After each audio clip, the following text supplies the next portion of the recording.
প্রিয় শিক্ষার্থী, আশা করি তোমরা সবাই ভালো আছো।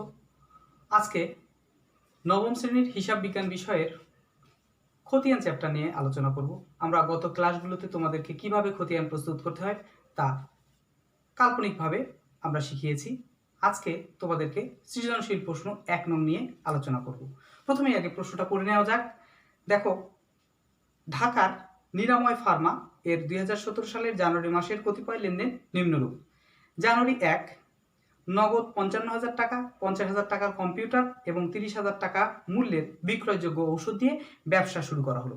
তাহলে একজন ব্যক্তি বা মালিক যা যা নিয়ে ব্যবসা শুরু করে তার সমষ্টিকে আমরা প্রারম্ভিক মূলধন বলে থাকি। জানুয়ারি 3, জাহান ড্রাগস হতে ঔষধ ক্রয় 80,000 টাকা।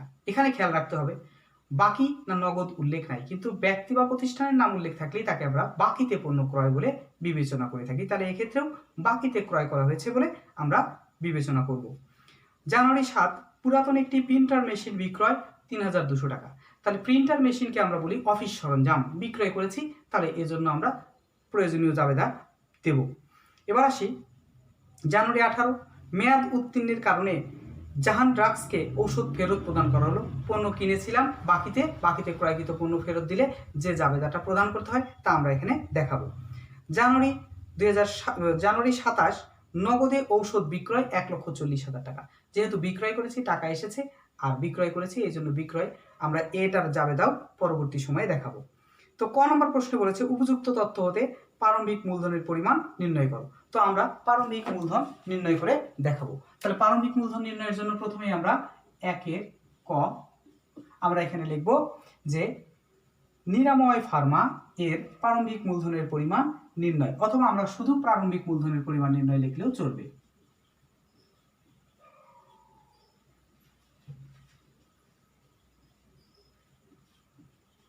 প্রারম্ভিক মূলধনের পরিমাণ নির্ণয়। তাহলে এখানে আমরা এর আগেও এরকম করেছি, খুব সহজ ছোট। আমাদের এখানে 3টা তথ্য আছে, এই জন্য আমরা খুব ছোটখাটো একটা ঘর করব। বিবরণ টাকা, 2টা টাকার ঘর আর একটা বিবরণের ঘর, একটা বাম পাশে তারিখের ঘর। তাহলে আমাদের এই প্রারম্ভিক মূলধন নির্ণয় করা যায়। তাহলে এখানে লিখলাম তারিখ, বিবরণ টাকা। এখানে আমাদের 2017 জানুয়ারি 1, প্রথমেই আছে নগদ টাকার পরিমাণ আছে হচ্ছে 55,000। তাহলে আমরা লিখলাম 55,000 টাকা। এরপরে আছে কম্পিউটার, এটাও আমরা অফিস সরঞ্জাম হিসেবে লিখতে পারি 50,000 টাকা। এরপরে আছে বিক্রয়যোগ্য ঔষধ,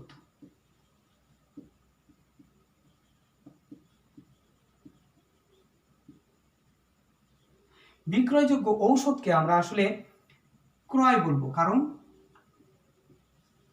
এখানে ক্রয় হিসাব।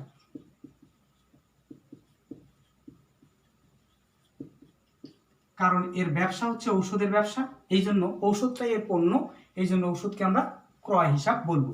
তাহলে ক্রয় হিসাব কত আছে এখানে? 30,000 টাকা। এখানে 30,000 টাকার ঔষধ নিয়ে ব্যবসা শুরু করেছে। তাহলে এই 3টার যোগফলকে আমরা বলবো প্রারম্ভিক মূলধন, 1,35,000 টাকা। এটাই আমাদের প্রারম্ভিক মূলধন। তো প্রিয় শিক্ষার্থী, আমাদের 1 ক নাম্বার হয়ে গেল। খ নাম্বারে বলেছে আমাদের কি যে 3 থেকে 27 তারিখের লেনদেনের সাধারণ জাবেদা। তাহলে জাবেদার আমরা ছকটা তৈরি করে নিই। প্রিয় শিক্ষার্থী, আমরা খ নাম্বারে সাধারণ জাবেদা প্রস্তুত করতে বলেছে, আমরা সাধারণ জাবেদার ছকটা তৈরি করে নিয়েছি। আমরা আগে এটা শিখেছি কিভাবে সাধারণ জাবেদার ছক তৈরি করতে হয়। তো আমাদের বলেছে 3 তারিখ থেকে শুরু করে 27 তারিখ পর্যন্ত। তো 3 তারিখে দেখো জাহান ড্রাগস হতে ঔষধ ক্রয় 80,000 টাকা। তাহলে আমরা প্রথমেই বলেছি এটা হচ্ছে বাকিতে ক্রয় করা হয়েছে।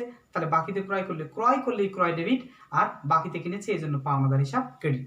তো এখানে 2017 জুন 3 কি লিখবো? ক্রয় হিসাব ডেবিট, আর এখানে পাওনাদার হিসাব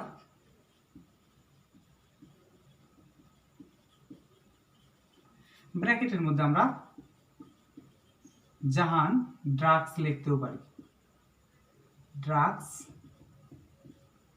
ক্রেডিট। তাহলে আমরা লিখেছি যে ক্রয় হিসাব, পাওনাদার হিসাব, কত টাকার পণ্য কিনেছি আমরা ৮০,০০০ টাকার পণ্য, তাহলে এখানে ৮০,০০০ টাকা, ক্রেডিটেও ৮০,০০০ টাকায় আমাদের এখানে হবে। তাহলে এখানে ব্যাখ্যায় আমরা কি লিখব, যে বাকিতে বা ধারে পণ্য ক্রয় করা হলো। আমাদের ৩ নম্বর কাজ শেষ হয়ে গেল। তাহলে জানুয়ারির এর পরের তারিখ আছে ৭। বলেছে যে পুরাতন একটি প্রিন্টার মেশিন বিক্রয় করা হলো ৩,২০০ টাকা। তাহলে মেশিন বিক্রয় করার সাথে সাথে নগদ টাকা আমাদের কাছে এসেছে, তাহলে নগদান হিসাব ডেবিট, মেশিনকে বলা হয় অফিস সরঞ্জাম, তাহলে অফিস সরঞ্জাম ক্রেডিট। তাহলে আমরা কি লিখব, নগদান হিসাব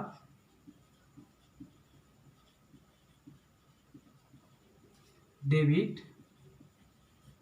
আর অফিস সরঞ্জাম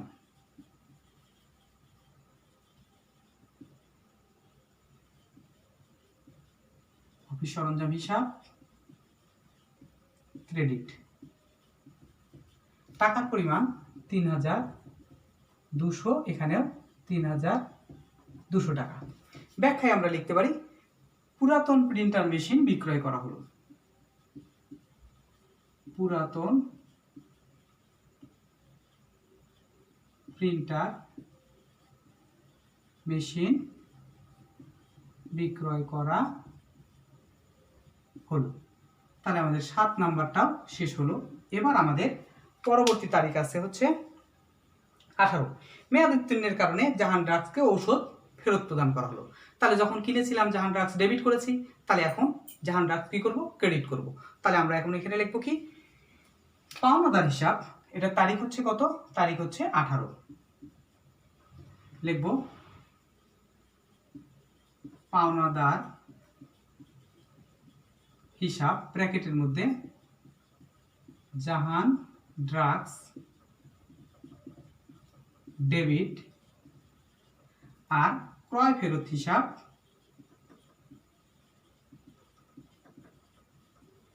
হিসাব ক্রেডিট। টাকার পরিমাণটা আমরা এখানে ৬,০০০ টাকার পণ্য ফেরত দিয়েছি, এই জন্য উভয় পক্ষেই ৬,০০০ টাকা লিখব, ডেবিট এবং ক্রেডিটে ৬,০০০ টাকা। ব্যাখ্যায় কি লিখব, মেয়াদ উত্তীর্ণ হওয়ার কারণে ঔষধ ফেরত দেওয়া হলো।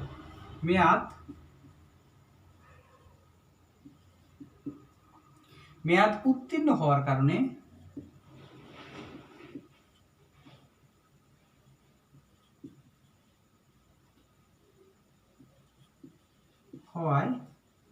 ঔষধ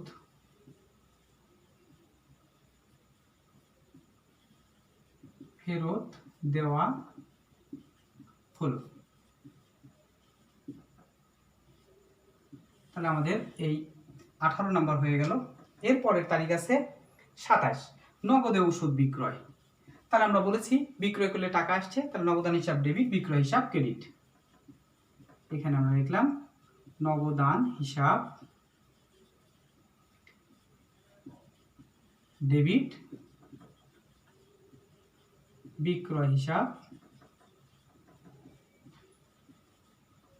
ক্রেডিট। কত টাকার পণ্য বিক্রয় করেছি, 1,40,000। তাহলে আমরা এখানে লিখে ফেললাম 1,40,000 ডেবিটেও, 1,40,000 টাকা ক্রেডিটেও।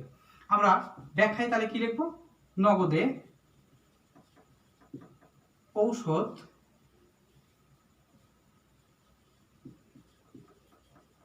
বিক্রয় করা হলো। আচ্ছা, তো প্রিয় শিক্ষার্থীরা, আমরা কিন্তু বলেছিলাম জাবেদা করার সময় আমরা দুই পাশে যোগফলটা প্রস্তুত করে ফেলব। দুইটার যদি আমরা যোগফল প্রস্তুত করি তাহলে 2,29,200 টাকা। বাম পাশে ডেবিট এবং ক্রেডিট দুইটাই হবে একই টাকার পরিমাণ।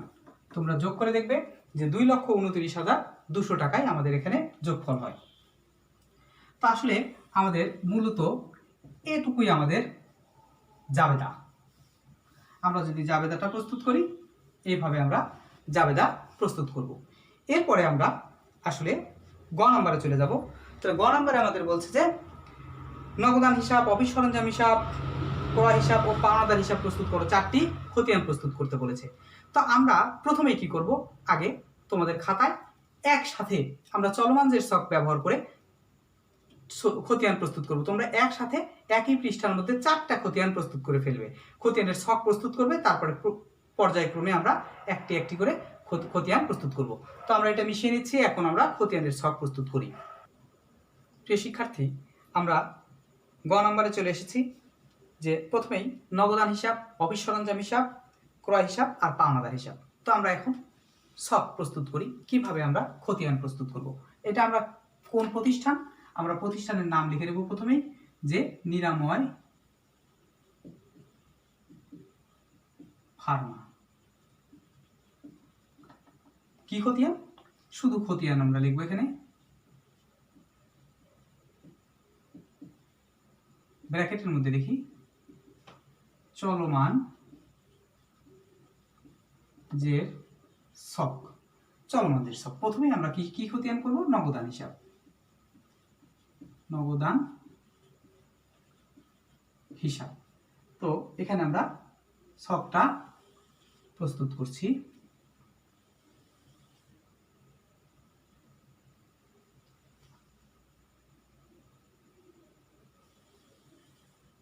একই সাথে এরকম আমরা 2টা করে, 3টা করে বা 4টা করে ছক তৈরি করতে পারবো।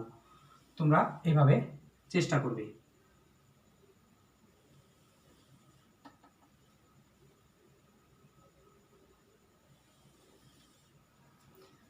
আমরা স্কেল ধরে প্রথমে আমাদের জেরের জন্য জায়গা রাখবো একটু, একটা ডেবিট একটা ক্রেডিট, এখানেও জের একটা ডেবিট একটা ক্রেডিট, এখানে ডেবিট টাকা ক্রেডিট টাকা আরো 2টা করে ঘর করতে হবে। এরপরে আসবো জাবেদা পৃষ্ঠা, আর বাম পাশে আসবে তারিখ। তাহলেই কিন্তু আমাদের খতিয়ানের ঘর প্রস্তুত হয়ে যায়। তোমরা ইচ্ছা করলে এভাবে একসাথে 4টা খতিয়ানের ঘরও প্রস্তুত করতে পারো। তো এখানে ডান পাশে কি হবে, হিসাবের কোড নং, এখানে হচ্ছে জের ডেবিট ক্রেডিট, ডেবিট টাকা, সরি আমাদের এইটা হচ্ছে ডেবিট টাকা, এটা হচ্ছে ক্রেডিট টাকা, এখানে হচ্ছে জাবেদা পৃষ্ঠা, বিবরণ, তারিখ। একইভাবে এখানেও তারিখ, বিবরণ, জাবেদা পৃষ্ঠা, ডেবিট টাকা, ক্রেডিট টাকা, জের ডেবিট ক্রেডিট। তো এখন আমরা নগদান হিসাব প্রস্তুত করছি, এটা 2017, এখানেও আমরা 2017 লিখে দিলাম। তো প্রিয় শিক্ষার্থী, আমাকে প্রত্যেক ক্ষেত্রে আমাদের অঙ্কটা আগে ভালো করে পড়ে আমাদের এখানে দেখতে হবে যে কোথায় কোথায় নগদান আছে। দেখো, আমরা যখন 1 তারিখে কাজ করেছিলাম, 1 তারিখের কথা ছিল নগদ 55,000 টাকা নিয়ে ব্যবসা শুরু করেছে। তাহলে এটার যদি শুধু এটুকুই থাকতো, তাহলে আমরা কি লিখতাম, নগদান হিসাব ডেবিট, মূলধন হিসাব ক্রেডিট। তাহলে এক্ষেত্রে আমাদের নগদান হিসাব ডেবিট, মূলধন হিসাব ক্রেডিট, তাহলে নগদের বিপরীতে আছে মূলধন। তাহলে আমরা এটা জানুয়ারি 1, এখানে কি লিখবো, মূলধন হিসাব। কত টাকা, নগদ 55,000 টাকা। তাহলে নগদান হিসাব ডেবিট, এই জন্য আমরা ডেবিটের ঘরে লিখছি 55,000 টাকা। অনুরূপভাবে জেরের ঘরে হবে ডেবিটে 55,000 টাকা। এরপরে আসি জানুয়ারি কত তারিখে নগদ আছে। 3 তারিখে তো আমরা বলেছি বাকিতে পণ্য ক্রয়, 7 তারিখে প্রিন্টার মেশিন বিক্রয় করে নগদ টাকা পাওয়া গেছে, তাহলে নগদান হিসাব ডেবিট, অফিস সরঞ্জাম ক্রেডিট। তাহলে এখানে 7 তারিখ আসবে, নগদানের বিপরীতে ছিল অফিস সরঞ্জাম, তাহলে এর জন্য আমরা লিখব কি অফিস সরঞ্জাম হিসাব। প্রিয় শিক্ষার্থী, আমরা আবারও বলছি যে নগদান হিসাব ডেবিট, অফিস সরঞ্জাম ক্রেডিট। এই জন্য আমরা এখানে অফিস সরঞ্জাম লিখবো ঠিকই, নগদের ডেবিটের ঘরে লিখবো 3200 টাকা, কারণ নগদান হিসাব ডেবিট ছিল, এই জন্য আমাদের এখানে 3200 টাকা ডেবিটে হলো। তো আমরা কিন্তু বলেছিলাম যেখানে জেরো ডেবিট, পোস্টিংও ডেবিট একই যদি হয় তাহলে আমাদের যোগ করতে হয়। তাহলে যোগ যদি করি তাহলে এটা কত হবে 58,200 টাকা। এই 58,200 টাকা আমাদের এই জের থাকলো। এরপরে আবার পড়ি যে 18 তারিখ মেয়াদ উত্তীর্ণের কারণে জাহান ড্রাগসকে ওষুধ ফেরত দেওয়া হলো। তাহলে ফেরত দিলাম, ফেরত দিলে এটা তো আমাদের নগদের সম্পর্ক নাই, বাকিতে কিনেছিলাম ফেরত দিয়েছি। 27 তারিখে দেখো নগদে ওষুধ বিক্রয় 1,40,000 টাকা, তাহলে বিক্রয় করলে নগদান হিসাব ডেবিট, বিক্রয় হিসাব ক্রেডিট। তো এখানে আমরা একইভাবে লিখবো 27 তারিখ নগদান হিসাব ডেবিট, বিক্রয় হিসাব ক্রেডিট, তাহলে এখানে কি লিখবো বিক্রয় হিসাব। টাকাটা কত 1,40,000, নগদান হিসাব ডেবিট, এই জন্য আমরা ডেবিটের ঘরে লিখলাম 1,40,000 টাকা। তাহলে 1,40,000 আর 58,000 যদি যোগ করি আমরা 1,98,200 টাকা। তাহলে এটাই আমাদের হবে কি আমাদের নগদান হিসাব। এছাড়া তো আমাদের আর কোনো এন্ট্রি নাই, তাহলে নগদান হিসাবটা আমাদের প্রস্তুত হয়ে গেল। তাহলে নগদান হিসাবের জের, আমাদের যদি কোনো অঙ্কে নগদান হিসাবের জের নির্ণয় করতে বলে তাহলে আমরা এরকম খতিয়ান প্রস্তুত করে খতিয়ানের উদ্বৃত্ত নির্ণয় করলেই সেটা আমরা বলবো নগদান হিসাবের জের। তাহলে এই টাকাটা আমাদের নগদান হিসাব হয়ে গেল। তাহলে এই অঙ্কে নগদান হিসাব শেষ হয়ে গেল। এর পরবর্তীতে আমাদের বলেছে যে অফিস সরঞ্জাম হিসাব। তো এখন আমাদের ঘর তৈরি করাই আছে, আমরা এখানে অফিস সরঞ্জাম হিসাব লিখে আমরা অফিস সরঞ্জাম হিসাবটা প্রস্তুত করব। প্রিয় শিক্ষার্থী, তো আসো আমরা এখানে অফিস সরঞ্জাম হিসাব লিখেছি, হিসাবের কোড নং লিখেছি। তো এখন 2017 জানুয়ারি 1 দেখো আমাদের প্রশ্নে ছিল যে 1 তারিখে নগদ 55,000 টাকা এবং 50,000 টাকার কম্পিউটার মানেই তো অফিস সরঞ্জাম, তাহলে অফিস সরঞ্জাম নিয়ে ব্যবসা শুরু করেছে। তাহলে এই জন্য যখন অফিস সরঞ্জাম নিয়ে এসেছে তাহলে অফিস সরঞ্জাম ডেবিট আর মূলধন হিসাব ক্রেডিট। তাহলে এখানে অফিস সরঞ্জামের পরিবর্তে কি লিখবো মূলধন হিসাব।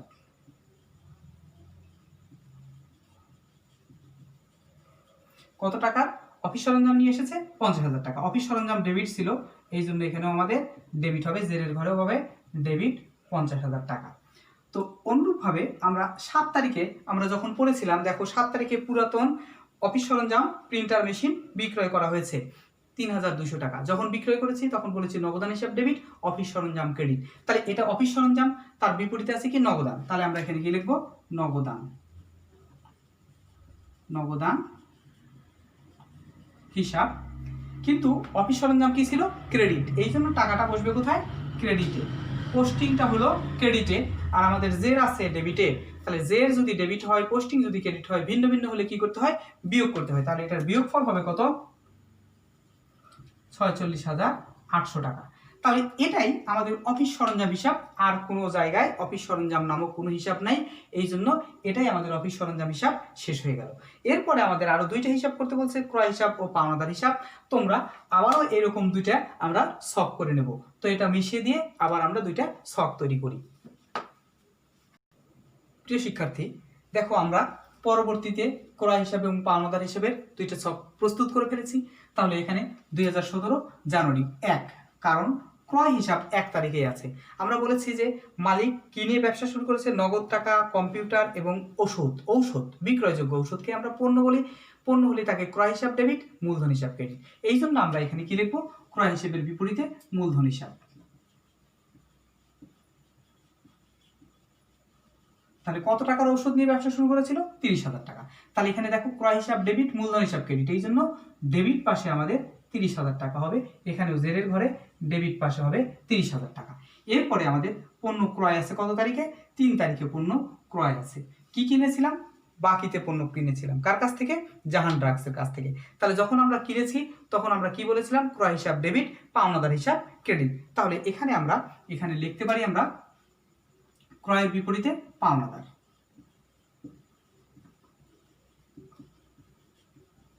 পাওনাদার হিসাব, ব্র্যাকেটের মধ্যে জাহান ড্রাগস লিখতে পারো।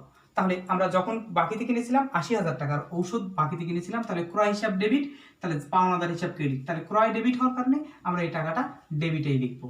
তাহলে পোস্টিংও ডেবিট, জেরো ডেবিট, তাহলে দুইটা যোগ করলে ১,১০,০০০ টাকা আমাদের এই ক্রয়ের পরিমাণ দাঁড়ালো। এরপরে আর কোথাও আমাদের আসলে ক্রয় হিসাব নেই, তাহলে এটা দিয়ে আমাদের কি ক্রয় হিসাবটা সম্পূর্ণ হয়ে গেল। এরপরে আসি, আমাদের প্রস্তুত করতে বলেছে কি পাওনাদার হিসাব। তো পাওনাদার হিসাব আমরা প্রস্তুত করে সব তৈরি করে ফেলেছি। পাওনাদার দেখো, আমরা যখন ৩ তারিখে পণ্য কিনেছি তখন আমাদের কি ক্রয় হিসাব ডেবিট, পাওনাদার হিসাব ক্রেডিট। তাহলে এখানে আমরা ৩ তারিখ, পাওনাদারের বিপরীতে আছে কি ক্রয় হিসাব, তাহলে আমরা এখানে নিশ্চয়ই ক্রয় হিসাব লিখতে পারি। টাকার পরিমাণ কত? ৮০,০০০ টাকার পণ্যটা কিনেছিলাম, তাহলে যেহেতু পাওনাদার ক্রেডিট এই জন্য ক্রেডিট পাশে আমরা লিখব ৮০,০০০ টাকা, জেরের ঘরে তাহলে ক্রেডিট পাশে হবে ৮০,০০০ টাকা। এরপরে আমরা দেখো, আমরা পণ্য যখন ফেরত দিয়েছি ১৮ তারিখে মেয়াদ উত্তীর্ণ হওয়ার জন্য ফেরত দিয়েছি, তখন পাওনাদার হিসাব ডেবিট আর ক্রয় ফেরত হিসাব ক্রেডিট। কত তারিখ? ১৮ তারিখ। তাহলে ১৮ তারিখে পাওনাদার হিসাব ডেবিট আর ক্রয় ফেরত হিসাব ক্রেডিট, তাহলে পাওনাদারের বিপরীতে ছিল কি ক্রয় ফেরত, এই জন্য আমরা লিখলাম ক্রয় ফেরত হিসাব। কত টাকার পণ্য ফেরত দিয়েছি? আমরা ৬,০০০ টাকার পণ্য ফেরত দিয়েছি, তার পাওনাদার হিসাব ডেবিট ছিল, এই জন্য টাকাটা আমাদের পোস্টিং হবে ডেবিটে। তাহলে পোস্টিং হলো ডেবিটে আর আমাদের জেরটা আছে ক্রেডিট, দুইটা ভিন্ন ভিন্ন হওয়ার কারণে আমরা কি করব? বিয়োগ করব। তাহলে ৮০,০০০ থেকে ৬,০০০ বিয়োগ করলে ৭৪,০০০ টাকা, এখানে আমাদের জের থাকলো কত? ৭৪,০০০ টাকা। আর কোথাও পাওনাদার নামক হিসাবে কোনো এন্ট্রি নাই। তো এভাবেই আমরা পাওনাদার হিসাবটা সম্পন্ন করতে পারি। প্রিয় শিক্ষার্থীরা, আমার মনে হয় তোমরা এই চলমান জের ছকের মাধ্যমে এই ১ নম্বর প্রশ্নের গ নম্বরে বিভিন্ন হিসাব আমরা প্রস্তুত করে দেখালাম, তোমরা নিশ্চয়ই এটা পারবে। তো তোমরা একটা কাজ করবে, বাড়িতে এই হিসাবগুলোই গ নম্বর প্রশ্নটাই, শুধুমাত্র গ নম্বর প্রশ্নটাই বাড়িতে টি ছকের মাধ্যমে কিভাবে করা যায় তোমরা প্র্যাকটিস করবে। তো আজ আর নয়, থ্যাংক ইউ।